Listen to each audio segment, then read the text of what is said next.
नमस्कार, मैं आपके साथ अंजना और आप देख रहे हैं नेशन न्यूज नेटवर्क।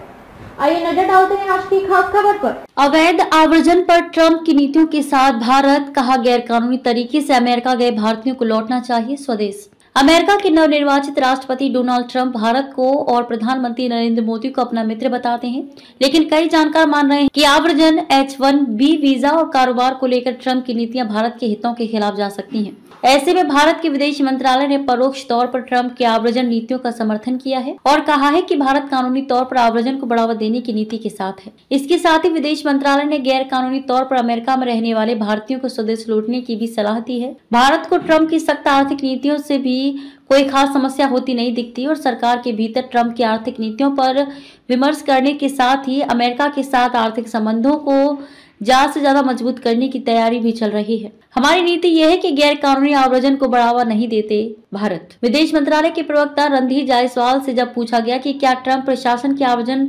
रोकने की नीति का भारत पर असर होगा, तो उनका जवाब था, हमारी नीति यह है कि गैर कानूनी आव्रजन को बढ़ावा नहीं देते हैं। हम चाहते हैं कि कानूनी तौर पर हमारे लोग बाहर जाएं। भारत को प्रशिक्षित श्रम को लेने की वैश्विक राजधानी माना जाने लगा है। हमारे नौजवान इंजीनियर प्रोफेशनल पूरी दुनिया में जा रहे हैं। हम चाहते हैं कि हमारे लोगों के लिए और अवसर खुले। इससे दूसरे देशों के साथ कारोबार व अन्य क्षेत्रों में भी संबंध मजबूत होते हैं।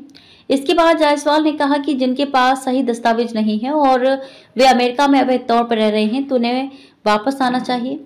हम कानूनी तौर पर आव्रजन को बढ़ावा देने के लिए काम कर रहे हैं। इस बारे में अमेरिका से भी लगातार बात हो रही है। ट्रंप ने अपनी चुनावी रैलियों में अमेरिका में गैर कानूनी तरीके से आने वाले प्रवासियों को एक बड़े राजनीतिक मुद्दे के तौर पर पेश किया है। उन्होंने इस पर पूरी तरह से पाबंदी लगाते हुए सिर्फ वैध आव्रजन की अनुमति देने की बात कही है।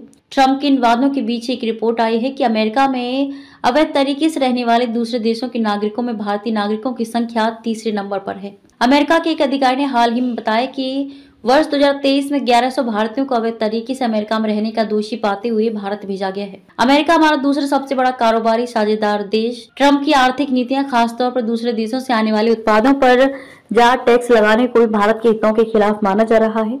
इससे भारत अमेरिकी आर्थिक संबंधों पर संभावित असर के बारे में पूछे जाने पर जायसवाल ने कहा कि भारत व अमेरिका के आर्थिक रिश्ते काफी विस्तृत हैं।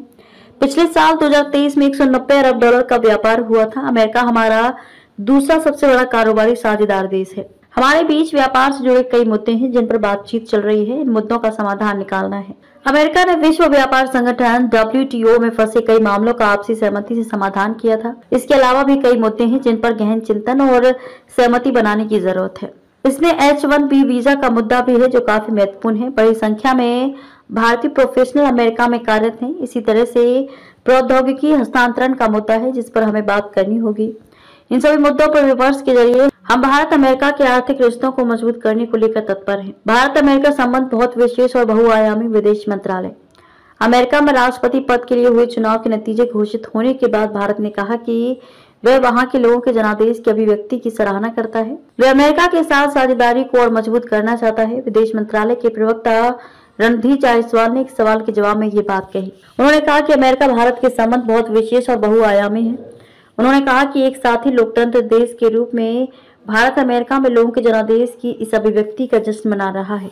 प्रधानमंत्री नरेंद्र मोदी और अमेरिका के नवनिर्वाचित राष्ट्रपति डोनाल्ड ट्रंप ने बुधवार को टेलीफोन पर बातचीत के दौरान भी विभिन्न क्षेत्रों में द्विपक्षीय संबंधों को और मजबूत करने के लिए मिलकर काम करने की अपनी प्रतिबद्धता दोहराई है। खबरों में अब तक के लिए बस इतना ही। फिर होगी आपसे मुलाकात ऐसी एक खास खबर के साथ। तब तक के लिए नमस्कार और देखते रहिए नेशन न्यूज नेटवर्क।